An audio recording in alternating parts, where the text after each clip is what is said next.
The oPhysics simulation that shows image formation in a plane mirror, and very often in physics books, for whatever reason, an arrow is used to indicate the object that we are producing an image of in a mirror. I think it's because it has direction, so we are able to see, if and when the object gets flipped. And this dark line in the middle represents the plane of the mirror. So it's like you're looking at the side of the mirror, and we're tracing the path of the various light rays. So this is not what it would look like if you looked in the mirror, but rather using the path of various rays of light from the object to deduce where the image is formed. So I'm going to just build this with the rays sort of in order. I'm not really going to care about the grid and axes right here, but if I show the incident rays, you'll notice that in this simulation he generated a couple of rays off of the top of the object and a couple of them off of the bottom, and that's useful for ultimately deducing the image location. The law of reflection says that those rays get reflected at the same angle, so if we draw some normal lines in there, you could use your protractor if you wanted to sketch this carefully by hand. Luckily, the simulator does this for us. So here's some reflected rays that are bouncing off of the mirror, and notice that in each of these cases, the angle of incidence equals the angle of reflection.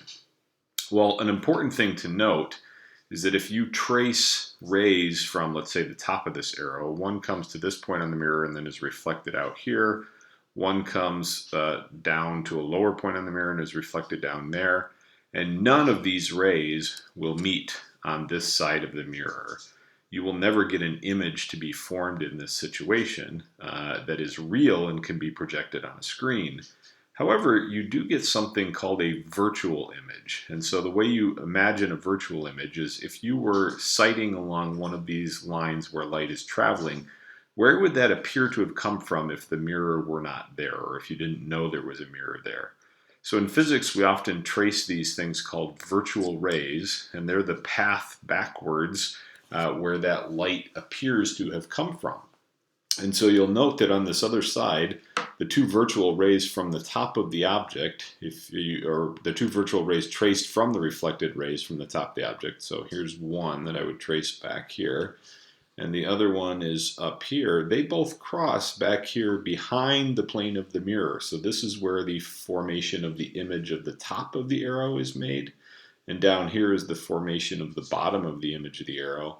And we can click here and show the image in this simulation, and that's what the image is. And in a plane mirror, the image is just as far behind the mirror as the object is in front of the mirror.